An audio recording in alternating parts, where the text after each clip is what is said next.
వందనాలు.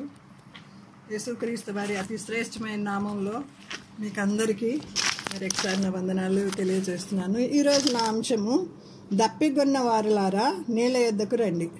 యెషయా గ్రంథము 55వ అధ్యాయం 1వ వచనం. దప్పిగా కొనిన వారలారా నీళ్ళ యొద్దకు రండి, రూకలు లేని వారలారా మీరు వచ్చి కొని భోజనం చేయండి. అది వేరే టాపిక్ అనుకోండి. ఒక వచనంలోనే ఆ మాటలు ఉన్నాయి. దప్పిక, ఎలాంటి దప్పిక? చాలా దప్పికల గురించి అడ్వర్టైజ్మెంట్, పెప్సీ తాగండి, దిల్ మాంగే మోర్, ఇలాంటివి చాలా అడ్వర్టైజ్మెంట్ మనం వింటూ ఉంటాం కదా. థమ్స్అప్ గురించి ఏవేవో చాలా అడ్వర్టైజ్మెంట్ వింటాం. కానీ ఈ ఆత్మ సంబంధమైన దప్పిక గురించి యేసుప్రభు ఇక్కడ మాట్లాడుతున్నారు. దప్పిగొన్న వారలారా నీళ్ళ యొద్దకు రండి, జీవజల నది అయినటువంటి యేసుక్రీస్తు దగ్గరికి రండి అని దేవుని వాక్యము సెలవిస్తుంది. ఆయన గురించి ఇంకా ఈ వాక్యం గురించి నేను ఎక్స్ప్లెయిన్ చేయకముందు దేవుడు నాకు ఇచ్చినటువంటి కొన్ని తలంపులు, యెషయా గ్రంథం దగ్గర నుంచి యెషయా ప్రవక్త గురించి కొన్ని మాటలు ఇంట్రడక్షన్ తెలుసుకుందాం. యెషయా గ్రంథం మనందరికీ తెలిసినట్లే దీన్ని ఒక మినీ బైబిల్ అంటారు. దీనిలో 66 పుస్తకాలు ఉన్నాయి. 66 పుస్తకాల్లో 39 పుస్తకాలు పాత నిబంధనని సూచిస్తుంది. 39 తర్వాత 40వ అధ్యాయంలో నుంచి ఆఖరి అధ్యాయం వరకు క్రొత్త నిబంధనని సూచిస్తుంది. 40వ అధ్యాయంలో మనకి అందరికీ తెలిసిందే, చాలామంది డైలీ వాక్యం చదివిన వాళ్ళు ఉంటారు కదా, వాళ్ళకి బాగా తెలుసు. 40వ అధ్యాయంలో యోహాను గురించి వ్రాయబడి ఉంటుంది. యేసుక్రీస్తు ప్రభువారు పుట్టక ముందే యెషయా గ్రంథకర్త ప్రవచించారు. ఈయన ఒక రాజవంశానికి చెందిన ప్రవక్త. ఎంత పవర్ఫుల్ ప్రవక్త అంటే అగ్రగణ్యుడు అని అంటారు. ఈ ప్రవక్తలందరిలో ఇతను అగ్రగణ్యుడు అని అంటారు. ఈ ప్రవక్తని దేవుడు ఏమని చెప్తున్నాడంటే, నువ్వు ఇలాగా ప్రకటించు, ఈ శుభవర్తమానం ప్రకటించు. అప్పుడు యోనాని ప్రకటించమంటే పారిపోయి వేరే దేశానికి వెళ్తాడు, తర్వాత దేవుడు ఇలాగా తీసుకుని వస్తాడు, ప్రకటిస్తాడు. అది వేరే. కానీ ఈయనకి ఒక ప్రత్యేకమైన కాలింగ్ ఇచ్చాడనమాట. ప్రత్యేకమైన కాలింగ్, ఇలా ప్రకటించాలి, నువ్వు దిగంబరివై ప్రకటించాలి అని చెప్తాడు. అసలు ఈ మాటలు వింటుంటే శ్రద్ధగా వినండి. ఈ మాటలు దిగంబరులై దేవుని వాక్యం ప్రకటించాలంటే అది ఎంత అవమానమండి. రాజవంశానికి చెందినవాడు, ఏదో చిన్న తరగతికి చెందినవాడు కాదు ఆయన. రాజవంశానికి చెందిన ఆయన బట్టలు తీసేసి, చెప్పులు తీసేసి దిగంబరులాగా ఇలా నువ్వు చెప్తేనే వాళ్ళు వింటారు అని చెప్తున్నాడు. అసలు భయం వేస్తుంది అనమాట ఆ మాటలు చదువుతుంటే. ఆనాడు ఆ ప్రవక్తలు, ఆ దేవుని బిడ్డలు ఆ కాలంలో ఎంతగా దేవుని మాటకు లోబడ్డారంటే మనం ఎలా లోబడుతున్నాం? అసలు మన భక్తేనా? ఈరోజు మనం పరీక్షించుకుందాం. దేవుడు మన దగ్గరికి వచ్చి దప్పిగొన్న వారలారా నా దగ్గరికి రండి అని అంటున్నాడు. ఏలయనగా అతడు నా మీద నమ్మిక ఉంచి ఉన్నాడు గనక 109వ కీర్తన 107వ కీర్తన 9వ వచనం, ఆశగొని ప్రాణాన్ని తృప్తిపరుస్తానని చెప్తున్నాడు అనమాట. ఈ యెషయా గ్రంథకర్త ఏమని రాశాడంటే, యేసుప్రభు పుట్టకముందే ఇలా పుడతారు, కన్య గర్భవతి కుమారుని కన్ను, అతనికి ఇమ్మానుయేలు అని పేరు పెట్టు, ఇది రాశాడు. దాని తర్వాత ఆయన చనిపోయే దాని గురించి కూడా రాశాడు. మనకందరికీ తెలిసిందే. 53వ ఐజయా కొన్ని వచనాలు చూద్దాం రండి. కానీ ఈయనకి అప్పటికి యేసుప్రభు పుడతాడని తెలియదు, చనిపోతారని తెలియదు, మరలా తిరిగి వస్తారని తెలియదు. అన్నీ రాసేసాడు ఈయన. మనకైతే ఇప్పుడు యేసుప్రభు పుట్టారని తెలుసు, శిలువ శ్రమలు సహించారని తెలుసు, మరలా తిరిగి వస్తారని కూడా మనం నిరీక్షిస్తున్నాం. అప్పటికి ఆయనకి తెలియదు, కానీ దేవుడు ఏది చెప్తే అది రాసేసాడు అనమాట. యెషయా గ్రంథము 53వ అధ్యాయంలో కొన్ని మాటలు చదువుతున్నాను, నాతో పాటు మీరు కూడా చూడండి. 53:3, అతడు తృణీకరింపబడిన వాడు, ఆయన మనుషుల వలన విసర్జింపబడిన వాడును, వ్యసనాక్రాంతుడుగాను, వ్యాధిని అనుభవించేవాడుగాను, మనుషులు చూడాలని వాడుగాను ఉండెను. అతడు తృణీకరింపబడిన వాడు గనుక మనం అతన్ని ఎన్నిక చేయకపోతుంది. నిశ్చయముగా అతడు మన రోగములు భరించను, మన వ్యసనములను సహించను. ఆయనను మొత్తబడిన వానిగాను, దేవుని వలన బాధింపబడిన వానిగాను, శ్రమ నొందిన వానిగా మనం అతని ఎంచుతిమి. మన అతిక్రమ క్రియలను బట్టి అతడు గాయపరచబడిన, మన దోషములను బట్టి నలుగొట్టబడిన, మన సమాధానార్థమైన శిక్ష అతని మీద పడింది. ఎలాంటి శిక్ష అండి? సిలువ శిక్ష. నీ కోసము నా కోసము కల్వరి గిరిలో ఆయన రక్తమంతా దారబోసేసాడండి. యెరూషలేము వీధులన్నీ తిప్పి తిప్పి కొట్టారండి ఆయన్ని. తెలుసు కదా మనకి, ముళ్ళ కిరీటం, చెంపదెబ్బలు, ఉమ్మివేతలు ఇవన్నీ సహించారండి మన కోసం. దప్పిగొన్న వారులారా నా యొద్దకు రండి అని ఇశ్రాయేల్ ప్రజల గురించి ఆయన ఎన్నిసార్లు హెచ్చరిస్తూ ఉంటాడో. హోషేయ గ్రంథంలో మనం చూసినట్లయితే హోషేయ అనేటువంటి ప్రవక్తని నువ్వు వెళ్ళి వ్యభిచారం చేస్తున్నటువంటి ఆ అమ్మాయిని పెండ్లి చేసుకోమంటున్నాను. ఎందుకంటే వ్యభిచారంతో నిండిపోయి ఉన్నారు ఆ ప్రజలందరూ. వాళ్ళకి ఒక సూచనగా నువ్వు వెళ్ళి నువ్వు ఇలా మ్యారేజ్ చేసుకుంటే ఈ ప్రవక్త ఏంటి ఇలా చేస్తున్నాడు ఏంటి అని వారు అప్పుడు నీ మాట వింటారు, తెలుసుకుంటారు వాళ్ళు. కాబట్టి నువ్వు వెళ్ళి ఇలా చెయ్యని అంటాడు. ఈ ప్రవక్తనేమో బట్టలు తీసేసి నువ్వు ప్రకటించమంటున్నాడు. ఎలాంటి పనిష్మెంట్ అండి! చెప్పులు సరిగ్గా లేకపోతేనే సరిగ్గా ఊడిపోయి ఉంటే ఒక్కొక్కసారి చెప్పులు బై మిస్టేక్ ఊడిపోతాయి కదా. చెప్పులు ఎవరైనా చూస్తున్నారేమో ఎంత సిగ్గుపడిపోతామండి చెప్పులు లేకుండా నడవడానికి. వీధిలో కానీ ఎక్కడన్నా ఫంక్షన్కి వెళ్ళినప్పుడు కానీ ఎంత సిగ్గుపడిపోతాం మనం. మన హస్బెండ్ ఇస్త్రీ లేని షర్ట్ వేసుకుని బయటకు వెళ్తుంటే మ్యాచింగ్ లేని బట్టలు వేసుకుని వెళ్తుంటే ఎన్నిసార్లు మన ఆడవాళ్ళు ఇలా రండి మంచి బట్టలు వేసుకుని వెళ్ళండి, ఏంటి అన్ని బట్టలు ఉండగా ఇలాంటివి వేసుకుంటున్నారు అనేక సార్లు అన్నవాళ్ళమే కదా మనం. కానీ ఆ ప్రవక్తని చెప్తున్నాడు దేవుడు, బట్టలు లేకుండా నువ్వు ప్రకటించాలి అని చెప్తున్నాడు. ఎంత ఘోరమైనటువంటి విషయం అండి. అయినా లోబడ్డాడు. మనకేమన్నా పెద్ద పెద్ద మాటలు చెప్తున్నాడా? ఏమీ కాదు కదా. సముద్రాలు దాటి వెళ్ళి మీరు తీసుకురావాలని చెప్తున్నాడా? అది కాదే. ద్వితీయోపదేశకాండంలో ఒక మాట ఉంటుంది. ఆయన పెద్ద పెద్ద మాటలు ఏం చెప్పటం లేదు కదా. దేవుని మాటలు వినండి, లోబడండి. ఆయన తగిన సమయం ముందు మిమ్మల్ని హెచ్చించినట్లు ఆయన బలిష్టమైన రెక్కల చట్టిన ధీర మనసులే ఉండండి అని అంటున్నాడు. ఆయన తగిన సమయంలో మనల్ని హెచ్చిస్తాడు. ఈ బాధలన్నిటి నుంచి నిర్మూలన ఇస్తాడు. కానీ ఆ తగిన సమయం కోసం మనం వేచి ఉండాలి.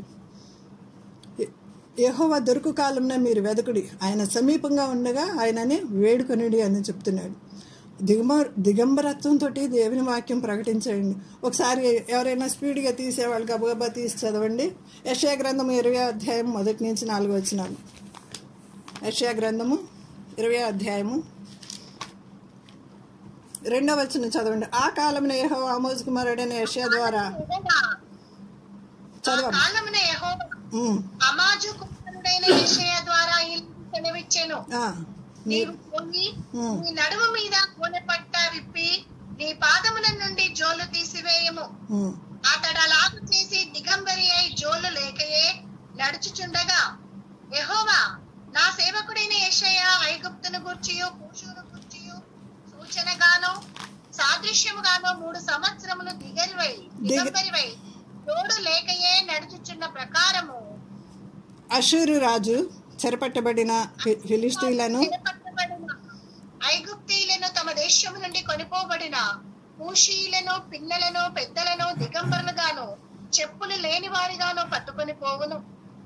ఐగుప్తీయులకు అవమానం అగునట్లు పితరుల మీద వస్త్రమును ఆయన తీసివేసి. ఒక నిమిషం ఆగమ్మ. పిరుదుల మీద వస్త్రము అంటే మనకు తెలుసు కదా. పిరుదుల మీద వస్త్రాలను కూడా కట్ చేసేసి తీసుకుపోతారు మిమ్మల్ని అందరినీ. కాబట్టి ఐగుప్తీయులకి కూషీలకి నువ్వు ఇలాగా ప్రకటన చేయి అని చెప్తున్నాడు. అందుకని నువ్వు ముందే దిగంబరుగా ఉండి ప్రకటించమని చెప్తున్నారు అనమాట. వాటి పనిష్మెంట్ కదండి ఇది. పనిష్మెంటా కాదా? మనకైతే ఇది పెద్ద పనిష్మెంటే. ఇంకేదన్నా చేయమంటే ఏదన్నా రాజవంశానికి చెందినవారు కాబట్టి బోళ్ళంత ఆస్తి ఉండుంటుంది దీనికి. నీ ఆస్తి అంతా అమ్మేసి మొత్తం నువ్వు జీరో అయిపోయి దేవుని సేవించు అంటే ఆయన హ్యాపీగా చేసేవాడేమో. బట్టలు తీసేసి దిగంబరివై 3 సంవత్సరాలు సంచరించాలని. 3 సంవత్సరాలు అంటే 1 రోజా 2 రోజులండి? 3 రోజుల 1 నెల 1095 రోజులు లెక్క కట్టినట్లయితే 3 సంవత్సరాలంటే 1095 రోజులు దిగంబరై ప్రకటించమని దేవుడు చెప్పినప్పుడు అతను వెంటనే లోబడ్డాడు. అదండి జీవితం అంటే, భక్తి అంటే. మనం భక్తి చేస్తున్నాం. ఎలాంటి భక్తి చేస్తున్నాం ఒకసారి మనం పరిశీలించుకుందాం. ముందు ఒక మాట, వెనకాల ఒక మాట. అంటే 2 నాలుకలున్న మాటలు చాలామంది మాట్లాడుతూ ఉంటాం కదా. ఆడవాళ్ళు త్వరగా మరి నాలుక స్లిప్ అయిపోతుంది. ఒకవేళ మనం ఇలాగా సరైన భక్తి చేయకపోయినట్లయితే, దేవుని సంతోషపరచినటువంటి భక్తి చేయకపోయినట్లయితే, దేవుడు సూటిగా ఈరోజు నీతో నాతోనే మాట్లాడుతున్నాడు. లోబడదాం. సరి చేసుకుందాం. ఇలాంటి గొప్ప ప్రవక్తలను చూసి మనం తల వంచి నమస్కారం చేద్దాం ప్రభువుకి.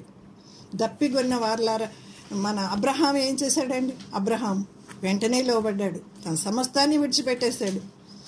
తర్వాత హేస్కేలు ఎలా లోబడ్డాడో తెలుసా? తనకి ప్రేమగా ఉన్నటువంటి ఏకైక భార్యని నీ కన్నుల ఎదుటి నుంచి ఒక దెబ్బతో నేను కొట్టివేస్తున్నా అన్నాడు. ఒకరోజు నేను మీకు స్త్రీల సంఘంలో మాట్లాడి ఉన్నాను ఈ విషయం. ఒక్క దెబ్బతో నేను నీ భార్యను తీసివేస్తానన్నాడు. ఈరోజు తీసివేశాడు, రేపు వెళ్ళి దేవుని వాక్యం ప్రకటించేశాడు. ఫెలోషిప్లో కూడా నేను చూశాను, నేను ఫెలోషిప్లో పెరిగాను. ఫెలోషిప్లో కూడా నేను చూశాను, ఎల్ఈఎఫ్ ఫెలోషిప్లో నేను చూశాను. భార్య చనిపోయి ఉంది శనివారం అర్ధరాత్రి పూట. ఆదివారం ఆరాధన చేసొచ్చి ఆదివారం సాయంత్రం భార్యని భూస్థాపన చేశారు. ఎలాంటి భక్తి అండి ఆ భక్తి? మన భక్తిని పరీక్షించుకుందాం. ఒకవేళ నామకార్థమైన భక్తి చేస్తున్నట్లయితే, మన టాలెంట్ ఎవరో చూడాలని నేను ఒకవేళ చేస్తున్నట్లయితే, నాకు వాక్యం బాగా తెలుసు, నేను వాక్యం బాగా చెప్పగలను, నాకే సమయం ఇచ్చారు అని ఒకవేళ మనం నా మటుకు నేను అనుకున్నట్లయితే బహు జాగ్రత్తగా ఉండాలి. ఎలాంటి మాటలు చదువుతున్నప్పుడు వణికిపోయానండి నేను. ఇలాంటి మాటలు దేవుని ప్రియజన్మ, దేవుని యొద్దకు వద్దాం.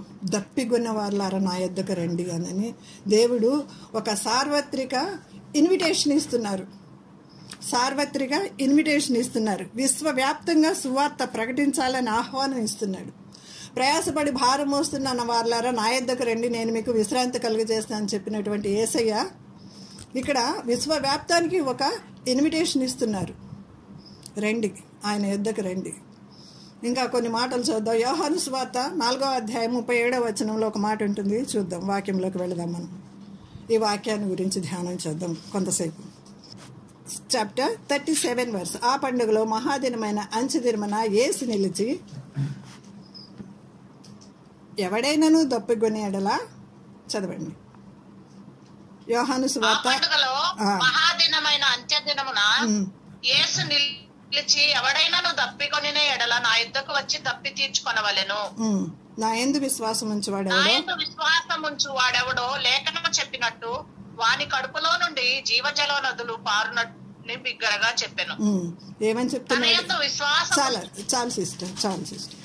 నా యందు విశ్వాసం ఉంచువాడెవడో లేఖనము చెప్పినట్లు వాని కడుపులో నుండి జీవజల నదులు పారునని బిగ్గరగా చెప్తున్నాడు. జీవనదిని ఎవరన్నా సహాయం చేయండి, పాడండి. నా హృదయములో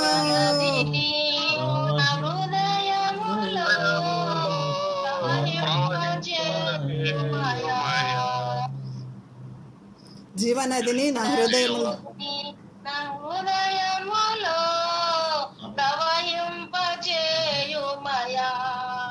శరీర క్రియలన్నీ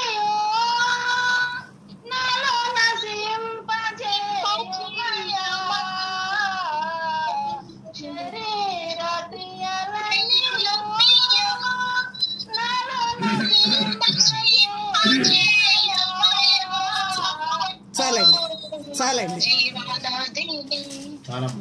చాలండి సిస్టర్. ప్రవహింపచేయమని దేవుని వాక్యం సెలవిస్తుంది కదా. ఇంకొక మాట, మనం సమరయ స్త్రీ దగ్గరికి వెళ్ళినట్లయితే సమరయ స్త్రీ అడుగుతుంది, అయ్యా మీరు నాకు వాటర్ ఇవ్వండి. 4వ అధ్యాయం, అదే ఇందాక ఫస్ట్లో చెప్పి నేను తడబడ్డాను కదా. 4వ అధ్యాయము 14వ వచనం నుంచి మనం చదివినట్లయితే చదవండి. 4వ అధ్యాయం. ఈ నీళ్లు త్రాగు ప్రతివాడును మరలా దప్పుకొను, నేనిచ్చు నీళ్లు త్రాగు వాడెవడును దప్పుకొనడు. నేను వానికిచ్చు నీళ్లు నిత్య జీవముకై వానిని నీట బుగ్గగా ఉండునని ఆమెతో చెప్పాను. ఆ స్త్రీ ఆయనను చూచి, అయ్యా నేను దప్పుకొనకుండానట్లుగాను చేదుకున్నట్టు ఇంత దూరం రాకుండానట్లుగాను ఆ నీళ్లు నాకు దయచేయమని అడుగుగా, యేసు నీవు వెళ్లి నీ పెనిమిటిని పిలుచుకొని ఇక్కడికి రమ్మని ఆమెతో చెప్పాను. ఆ స్త్రీ నాకు పెనిమిటి లేడనగా యేసు ఆమెతో, నాకు పెనిమిటి లేడని నీవు చెప్పుచున్నావే మాట సరియే, నీకు 5 పెనిమిట్లుండిరి, ఇప్పుడు ఉన్నవాడు నీ పెనిమిటి కాడు, సత్యమే చెప్పితే. చాలు. ఈ వాక్య సందర్భం మనందరికీ తెలిసిందే కదా. సమరయ స్త్రీని వెతుక్కుంటూ ఆమె దాహం తీర్చడం కోసం యేసు ప్రభు వెళ్ళినటువంటి సంగతి మనకు తెలిసింది. తర్వాత ఆమె యేసు ప్రభుని నమ్ముకున్న తర్వాత ఏం చేసింది? ఆమె అనేకుల్ని తీసుకొచ్చింది. జీవజల నిధి అయిన యేసు ప్రభు దగ్గరికి ఊరంతటిని తీసుకొచ్చింది. యేసు ప్రభు దగ్గర ఏమంటుంది? నీ పెనిమిటిని తీసురా అంటే నాకు పెనిమిట్లు లేరు అని అంటుంది. సత్యమే చెప్పావు అన్నాడు కదా. అయినా ఏమంటున్నాడు యేసు ప్రభు? నీకు 5 పెనిమిట్లు ఉన్నారు అని చెప్తున్నారు. 5 పెనిమిట్లు మీకు ఉన్నారు. ఇప్పుడు ఉన్నవాడు 6వ అతనుతో నువ్వు ఉన్నావు.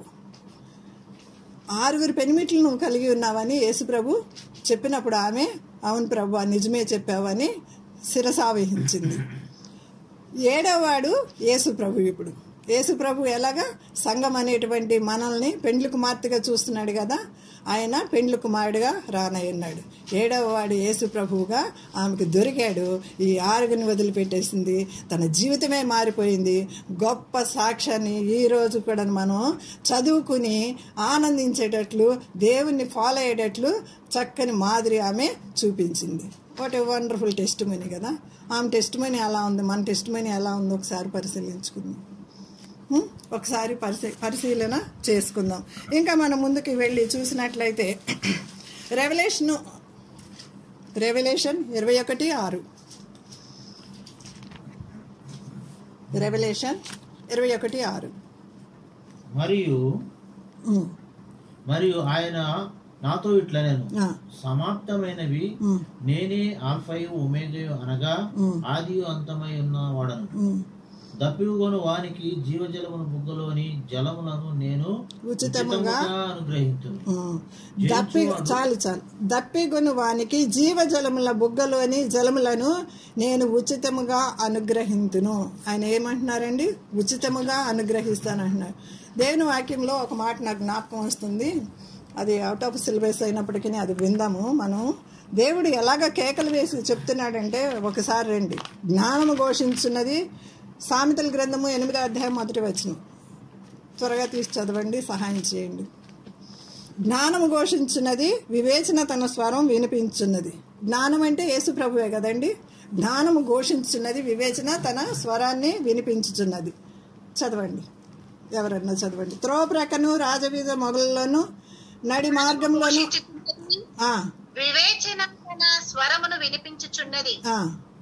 త్రోవ ప్రక్కను 8 వచనాల వరకు చదవాలమ్మా. 8 వచనాల వరకు చదవండి త్వరగా. అది నిలుచుచున్నది, గుమ్మముల పురద్వారమునొద్ద పట్టణపు గౌనుల యొద్ద నిలబడి ఇలాగూ గట్టిగా ప్రకటన చేస్తుంది. మానవులారా మీకే నేను ప్రకటించున్నాను, నరులారా మీకే నా కంఠస్వరం వినిపిస్తున్నాను. జ్ఞానం లేని వాళ్ళారా, బుద్ధిహీనులారా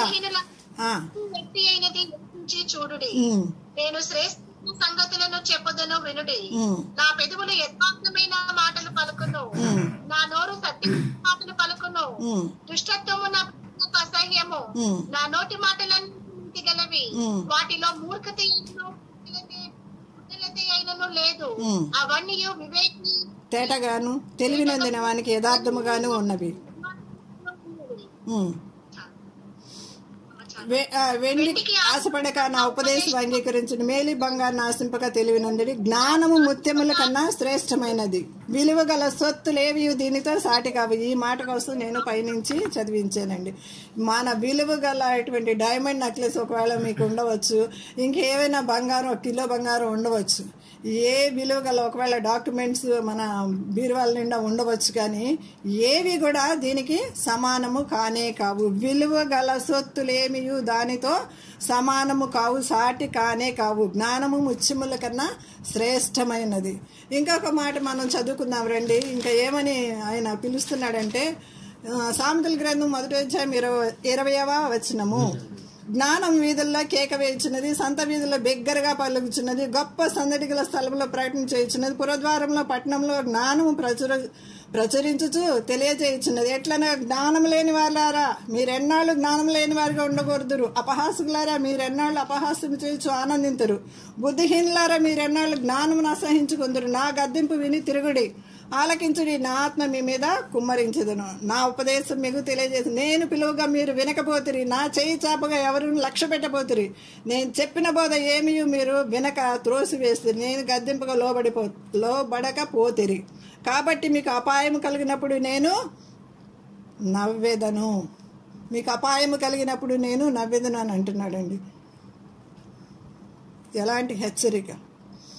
ఏ హెచ్చరిక తీసుకుందాం ఈరోజు? మనం ఏ మాటలకి లోబడదాం మనం ఈరోజు? వాట్ ఏ పవర్ఫుల్ మెసేజ్ ఈరోజు మన దగ్గరకు వస్తున్నప్పుడు సరి చేసుకుందాం. ఐగుప్తీయులు ఇశ్రాయేల్ని వదిలిపెట్టినప్పుడు ఎన్ని తెగుళ్ళు పంపించినప్పటికీ వాళ్ళని వదిలిపెట్టలేదు కదా. ఐగుప్తీయులు దేవునికి ఎంత వ్యతిరేకులుగా ఉంటారు. వాళ్ళ మీద కూడా దేవుడు జాలి పడుతున్నాడు. ఐగుప్తీయుల మీదుగా దేవుడు జాలి పడుతున్నాడు. ఎందుకంటే అందరూ ఆయనకి సమానమే. ఒక మాట చదువుతారండి, యెషయా గ్రంథము 19వ అధ్యాయము ఆఖరి వచనం. త్వరగా చదవండి, నా సమయం అయిపోతుంది. బ్రదర్ 25 నిమిషాలే అని చెప్పారు. యెషయా గ్రంథము 19వ అధ్యాయం 25వ వచనం. సైన్యములకు అధిపతి యెహోవా, నా జనమైన ఐగుప్తీయులారా, నా చేతుల పని అయిన అష్షూరీయులారా, నా స్వాస్థ్యమైన ఇశ్రాయేలులారా, మీరు ఆశీర్వదింపబడుదురని చెప్పి వారిని ఆశీర్వదించెను. ఏమంటున్నాడండి? నా జనమైన ఐగుప్తీయులారా, వారిని కూడా రక్షించుకుంటున్నాడు ప్రభు. నా చేతుల పని అయిన అష్షూరీయులారా, వారు మనకి ఎంత శత్రువులండి. బిరుదుల మీద బట్టల్ని ఊడదీసి లాక్కుపోయారు. వాళ్ళను కూడా, అలాంటి శత్రువులను కూడా ఏమంటున్నాడు? నా చేతుల పని అయిన అష్షూరీయులారా, నా స్వాస్థ్యమైన ఇశ్రాయేలులారా, మీరు ఆశీర్వదింపబడుదురని చెప్పి వారిని ఆశీర్వదించెను. వాట్ ఏ వండర్ఫుల్ మాటలు కదండి. దేవుని యొద్దకు వద్దాము. మన బ్రదర్ చెప్పారు కదా, ఫస్ట్ డే దేవుని యొద్దకు రండి, అప్పుడు ఆయన మీ యొద్దకు వస్తాడు అని యాకోబు పత్రికలో ఉంటుంది కదా. ఆఖరిగా ఒక మాట చదువుకుని యెషయా గ్రంథము 58వ అధ్యాయం 11వ వచనం. 58, 11వ వచనం. అంతకుముందు ఇంకొక మాట, ప్రకటన గ్రంథము ఆఖరి అధ్యాయం 17వ వచనం కూడా చదవండి. దీనికి ముందుగా, ఆత్మయు పెండ్లి కుమార్తెయు రమ్ము అని చెప్పుతున్నారు, వినివాడును రమ్ము అని చెప్పవలేను. దప్పిగొని వానిని రానిమ్ము, దప్పిగొన్న వానిని రానిమ్ము, ఇచ్చేయించు వానిని జీవజలములను ఉచితముగా పుచ్చుకొననిమ్ము. ఏమంటున్నారండి? ప్రకటన గ్రంథము ఆఖరి పుస్తకం 22వ అధ్యాయం 17వ వచనంలో, దప్పిగొన్న వాన్ని రానిమ్ము, ఇచ్చయించు వాన్ని జీవజలమును ఉచితముగా పుచ్చుకొననిమ్ము. ఇచ్చయించు వానిని జీవజలమును ఉచితముగా పుచ్చుకొనిమ్ము. ఇక్కడ ఒక పాట జ్ఞాపకం వస్తుంది నాకు.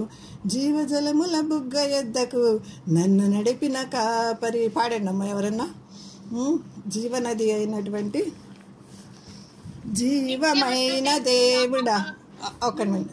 జీవమైన దేవుడా, జీవమిచ్చిన నా, అక్కడి నుంచి పాడండి. వద్దకు నన్ను నడిపిన కాపరి. మనం అందరము ప్రభుని కలిగి ఉన్న వారమే. జీవజలముల నది వద్దకు ఆయన్ని ఎక్స్పీరియన్స్ చేసిన వాళ్ళమే. మరి ఆ యొక్క జీవజల నది ప్రవహించాలి. ఆ నదిలో అనేకులు తడవాలి, బాప్తీసం తీసుకోవాలి, నీ వెలుగు అనేకులకి ప్రసరించాలి.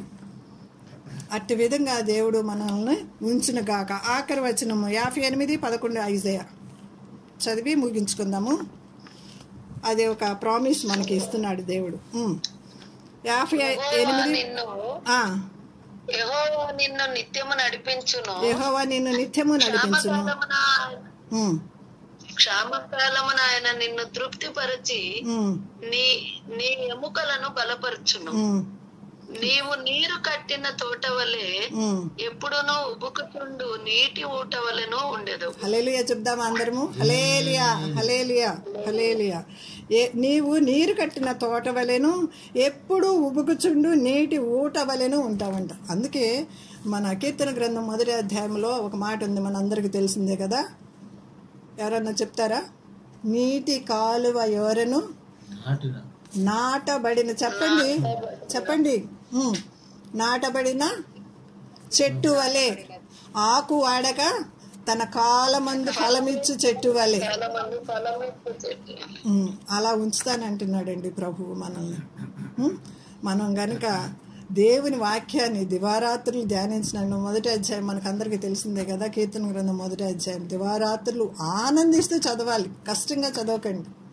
నేను ఈ బైబిల్ని ఈ సంవత్సరం కంప్లీట్ చేసేయాలి అన్నట్లుగా కూడా చదవద్దు. అర్థం చేసుకుని దానిలో ఆనందిస్తూ చదివినట్లయితే దానిలో ఆశీర్వాదం ఉంటుందండి. అప్పుడు నీవు నీరు కట్టిన తోట వల్లే, నిత్యము ఉబ్బుకుచుండు నీటి ఊట వల్లే ఉంటావండి. వాట్ ఏ వండర్ఫుల్ ప్రామిసెస్ దేవుడు ఇస్తున్నాడు. ఐజయాని ఆఖరిగా ఒక మాట చెప్పి నేను ముగిస్తాను. ఐజయాని మరి ఆ విధంగా 3 సంవత్సరాలు దిగంబరిగా నువ్వు వాక్యాన్ని ప్రకటించమని చెప్పినప్పుడు ప్రకటించాడు. ప్రకటించిన తర్వాత ఆయన మరణం ఎలా ఉందో తెలుసా? శిష్యులందరూ కూడా భయంకరమైన మరణాలు, 12 మంది శిష్యులు కూడా భయంకరమైన మరణాలు పొందారు కదా. ఇంకా ఎంతోమంది హతసాక్షులు అయిపోయిన వాళ్ళు మనకి తెలుసు కదా, దేవుని కొరకు హతసాక్షులు అయిపోయిన వారు. ఈయన్ని ఏ విధంగా చంపేశారంటే తలక్రిందులుగా 2 కాళ్ళకి ఒక చెట్టుకి 2 కాళ్ళు కట్టి ఇలాగా వేలాడదీసి రంపాలతో కోసారటండి. రంపాలతో కోసారటండి. ఒకసారి అర్థమవుతుందా మనకి? అది ఇప్పుడు ఉన్నటువంటి షార్ప్ రంపాలు కాదట, చెక్కతో చేసినటువంటి రంపాలు. ఆ కాలంలో ఎప్పుడు యేసుప్రభు కన్నా, యేసుప్రభు వచ్చి 2000 సంవత్సరాలు దాటిపోయింది. యేసుప్రభు కన్నా ముందు కదా యెషయా ప్రవచించింది. రంపాలు, చెక్క రంపాలంట. కొన్ని గంటలు పట్టిందంట ఆయన్ని కొయ్యటానికి. చెట్టుకి వేలాడదీసి ఒకసారి ఇమాజిన్ చేయండి. ఆ భక్తులు ఆ రోజుల్లో అంత శ్రమలను అనుభవించారు. మనం ఏమన్నా కొంచెమన్నా శ్రమను అనుభవిస్తున్నామా? దేవుని కొరకు ఏదైనా నష్టంగా ఎంచుకున్నామా? పౌలు భక్తుడు అంటున్నాడు, నేను సమస్తాన్ని పెంటతో సమానంగా చూసుకున్నాను, చేసేసుకున్నాను అని అంటున్నాడు. గొప్ప పోరాటం పోరాడాడు. అలాంటి హతసాక్షులు అయిపోయిన వారిని మనం ఈ బైబిల్ గ్రంథంలో ఎంతోమందిని చూస్తామండి. చెప్పాలంటే ఇంకా అనేక విషయాలు ఉన్నాయి. దేవుని ఆత్మతో నింపినప్పుడు అవి అలాగ వచ్చేస్తూ ఉంటాయి మాటలు. మనం ఎక్కడో చూసి అవి చూసి ఇవి చూసి ప్రిపేర్ అవ్వక్కర్లా. వాక్యం నీలో ఉంటే ఆ వాక్యమే బయటకు వస్తుంది. జీవజల నది ఉబుకుచూ పొర్లుతూ ఉంటుంది అన్నమాట. వాక్యం దగ్గరికి వద్దాము. వాక్యమైన యేసయ్యను హృదయమార కౌగిలించుకుందాము. నీవు నీ